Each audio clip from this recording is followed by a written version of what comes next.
the first sign of a bank failing, you'll find that the bonds will start collapsing in value because bondholders are trying to get out. Large depositors will just transfer the deposits elsewhere. In other words, they will create the very conditions that lead to the collapse of the bank. The role of central banks in this basically is they have to ensure the integrity of the complete commercial banking system. If anyone fails, then the central bank has a huge, great problem on its hands. We saw this particularly with the Lehman crisis. For whatever reason, the Fed decided that they needed to make an example of a bank when all these banks were falling over, and they picked on Lehman. And the consequences of that were really pretty terrible. I think it was a big mistake on the Fed's part. In this country, the Bank of England even rescued small banks. It made sure that no bank went under. And it is a primary function of a central bank to ensure that a commercial bank doesn't go under and that depositors are protected. Now, I know that depositors are, in theory, guaranteed by various deposit protection schemes. I don't know what it is in Canada, but in this country, we're looking at about, I think, £85,000. Any deposit values above that are not protected. But there again, you see, there are complications because if you've got more than one deposit, they total more than that. The banks are related in some way, like one might be a subsidiary of another, or they may operate under some sort of common license. Then, that's treated as one deposit. You're not going to get two lots of coverage. So there are various wrinkles that you've got to be really aware of. I think the biggest risk, because I really do think that the central banks learned the lesson of Lehman. You do not let a bank go under. It's as simple as that. And there's no reason for them to do so. But I think the wild card in this is the legislation that was passed at the behest of the G20 in all the G20 states, whereby, in the words of Gordon Brown, who was our prime minister at the time, the taxpayer shouldn't be on the hook for all the misdeeds of bankers. I'd say that's an emotional comment from a politician. But the result is bail-in legislation. And all I can say is that if any central bank decides to try and bail in a commercial bank, then they're going to just create an enormous crisis. I like to think that commercial banks, through the Bank of International Settlements, have probably agreed between them that in the event of a banking crisis, the bail-in procedures will not be pursued. But I have no guarantee that that's the case. I have no guarantee that one of the G20 might not have been listening properly.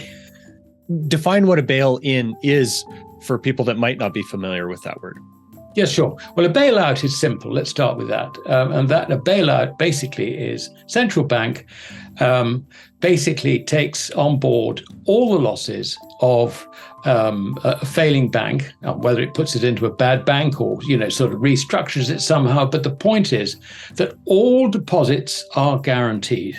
In the case of a bail-in, the idea is that the burden of the rescue should not fall on the central bank as much as possible. It should fall on the shareholders, it should fall on the bondholders, and it should also fall on the large deposit holders, the ones with, in our case, over £85,000. Mm-hmm. I'll just give you an example where that is actually very, very bad. I would guess that in Canada, you've got the same sort of thing. You have solicitors' accounts. These are accounts where client money is segregated into a common account. Say you're buying a property or something like that, and you would put deposits or the funds, if you like, from the sale of a house would go into the solicitor's account to begin with before it is sent to you. Now, if a bank goes bust, that account's going to have many millions in it, and that doesn't get rescued. Mm-hmm.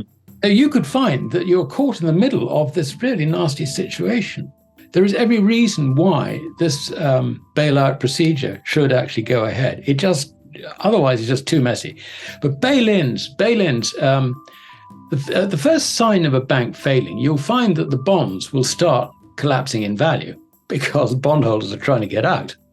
Large depositors will just transfer the deposits elsewhere. In other words, they will create the very conditions that lead to the collapse of the bank. So bail-ins are actually counterproductive. And the other thing is that shareholders just end up being diluted down to zero. So you will see share prices falling in the stock market. You would see bond values collapsing, and you would see a run on the bank.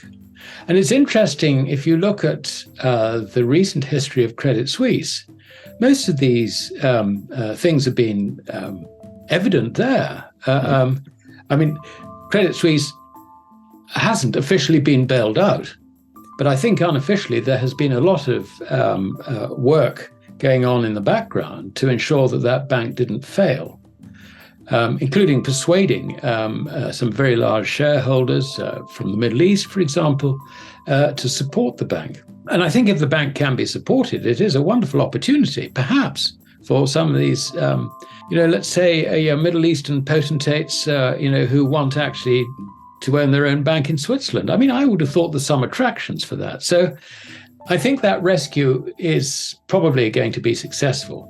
Mm-hmm. Now, having said that, the shares are valued at a very deep discount to the balance sheet book value.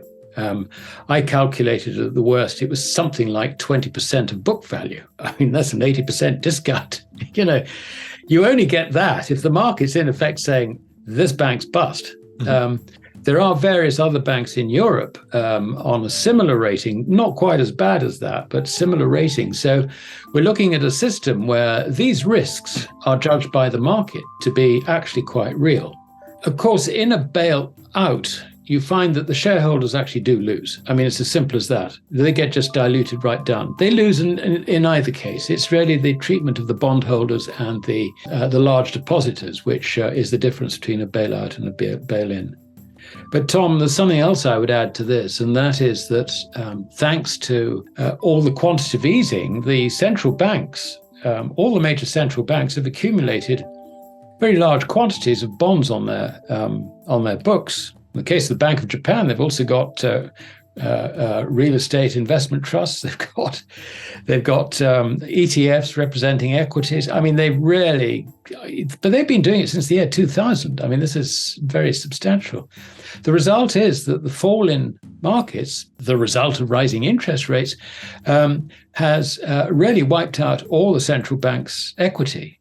I look at the Fed, I look at the Bank of England, I look at the ECB, I look at the Bank of Japan. Now, normally this is not too much of a problem because a central bank can quite easily recapitalize itself with its government shareholder. But there is a problem in Europe, in the Eurozone, and that is that the ECB is not held by any government. It's not owned by government. It's owned by a consortium of national central banks in the Eurozone. And the problem there is that you do usually require legislation to recapitalize a national central bank.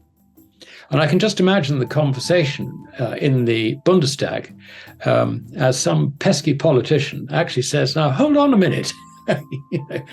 What are you doing about these target 2 imbalances? And you can immediately see how the whole of this recapitalization process could end up being extremely difficult.